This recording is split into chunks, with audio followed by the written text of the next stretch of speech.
You don't want none! You don't want none!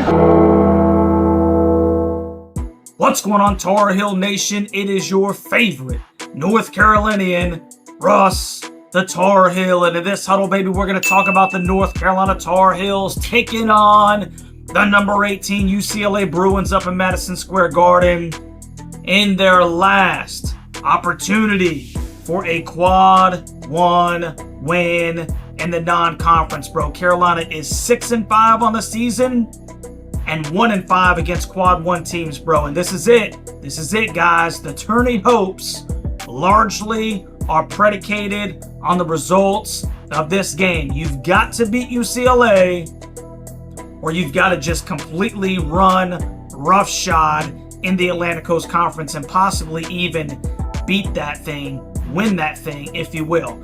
But before we get into this game, man, let me take a second to acknowledge my huddle hooligans, man. I appreciate all your support and encouragement as we finish 2024 strong.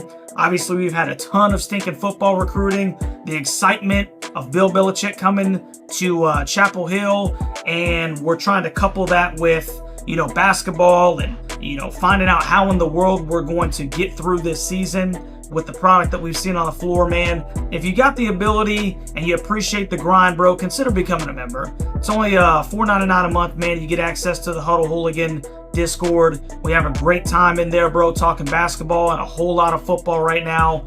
But, it's a great time. I greatly appreciate the support, man. And it's an insightful group of individuals, man. So I know for sure that you will not be disappointed. Live reaction and watch party 3 p.m. on Saturday as we watch the most important game of the season to this point. Heels have to get this win, bro. So come hang with your favorite YouTube Tar Heel as we see if the Heels can get it done, man. Can they get it done? Let's hash it out.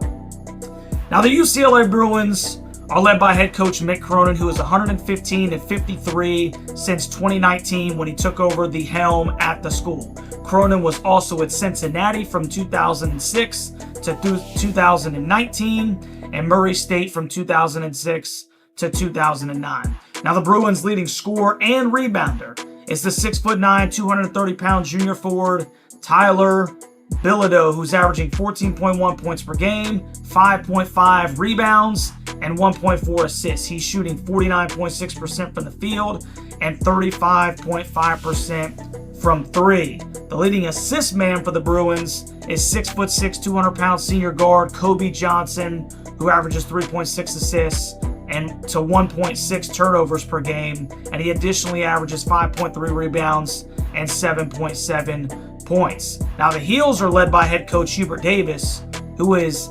84-36, good for a 700 win percentage right on the dot in his fourth year at Carolina. Their leading scorer is a 6', 180-pound senior guard RJ Davis, who's averaging 18.6 points per game, 4.4 rebounds, and 4 assists. He's shooting 37.1% from the floor, but only 25.3% from the three-point line. He is shooting 86.4% from the charity stripe, and he had a pretty good game from the field just in general against the Florida Gators when he went 10 for 18, 10 for 19, and he had 29 points. So hopefully that's a sign of things to come. We'll talk about some of the ways that I think it would help RJ continue that trend.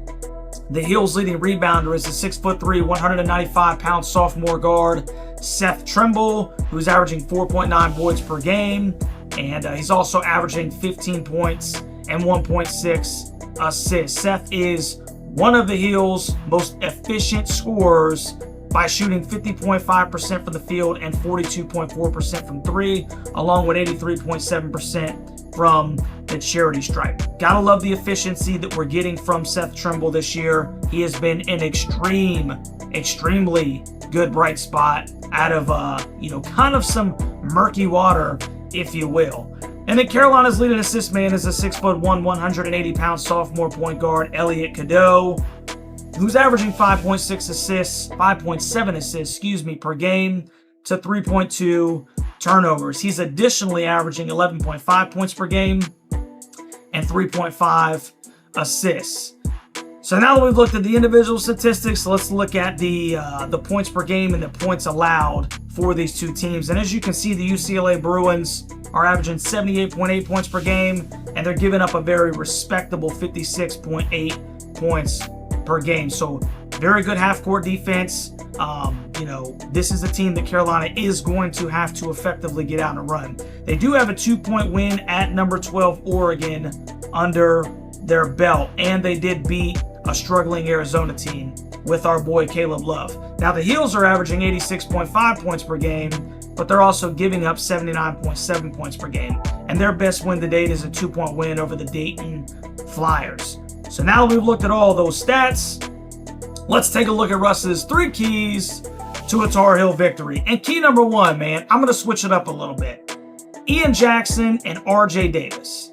And what I mean by those two is they need to be on the floor the same time for extended minutes, bro. These guys have got to play aside one another, dude. And I mean for extended minutes. There was a segment of that Florida game where EC was, for all intents and purposes, man, he was riding the pine.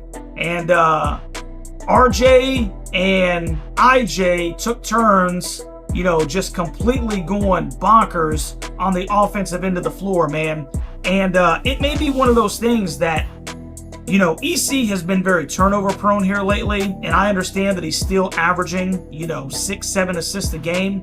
But when you couple that with also giving up 4 or 5 turnovers, and some of them in just crazy pivotal moments where he's dribbling into traffic, it may be one of those things, guys, where unfortunately he's got to come out of the game. RJ moves to the 1. Then you got, Ian Jackson moving to the 2 probably, and Seth at the 3, or vice versa, Seth at the 2, which is probably what would happen, and Ian playing that small forward position, man. And now you got 3 pretty daggum good scorers on the floor at the same time, which means that teams would not be able to solely focus on RJ Davis, which means that RJ is going to get some more open looks because they just can't devote all their attention to them. So my first key to this game is we've got to have both of these guys on the floor at the same time. And you know what? Let's just go ahead and put the 3. RJ, Seth, and Ian Jackson, because now you have a 3-headed scoring machine. That is my first key to the game. Key number 2, bro, Carolina has got to rebound. I understand that that's an understood you, but the last couple of minutes of that Florida game were absolutely detrimental to the remainder of our season. We have got to stinking get bodies on bodies when the ball goes up.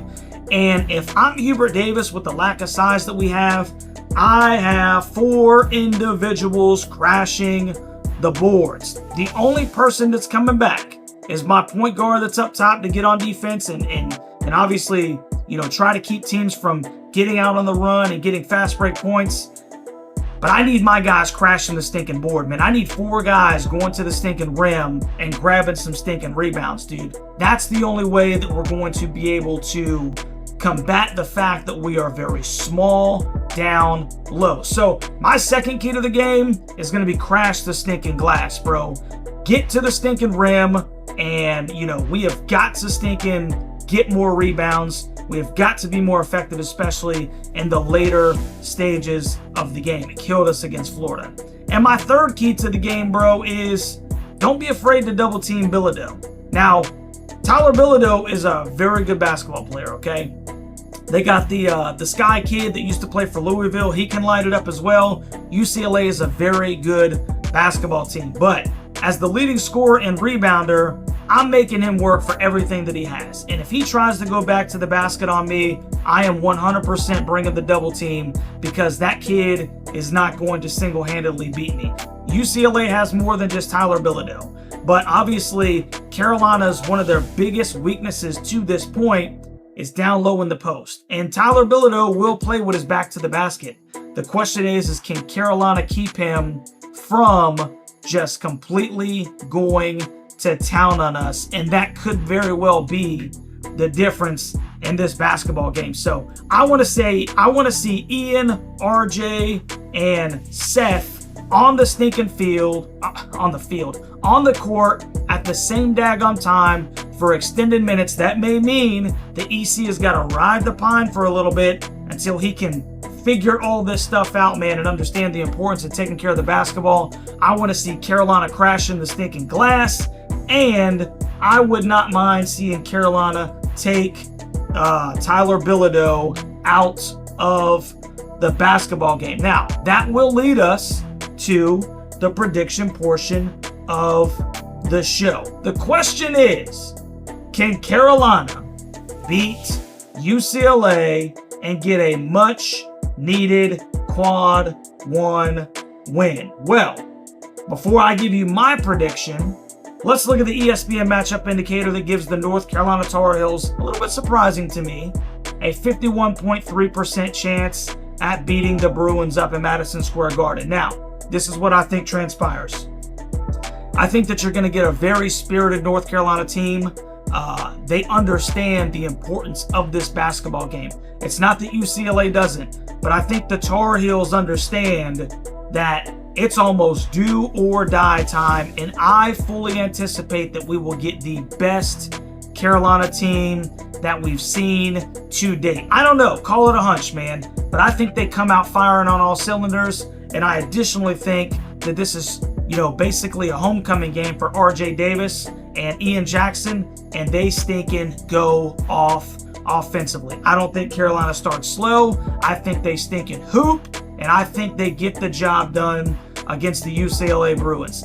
Maybe this game is a little bit lower scoring than, we're kind of accustomed to. Carolina's been in some daggone barn burners in the 90s and 80s, but I'm going to say that Carolina wins this game by 4 points, and I'm going to say 82-78 Tar Heels. They get that much needed quad one win, and we can kind of go into the Christmas break, man, feeling a little good about ourselves, man, a little bit better about the situation that we're in, and then we can possibly regroup and we can start handling business from there. So 82-78 North Carolina is my prediction, 4-point victory, and Carolina gets a much needed quad one win. So you, Tar Heel Nation, and even the UCLA Bruins in the house, let me know what you think about my score prediction and this basketball game down in the comments section. If you haven't already, please do me a favor, man, like, share, and subscribe to the channel. And you already know, baby, it is always a great day to be a Tar Heel. We'll see you during the live reaction and watch party. Go Heels.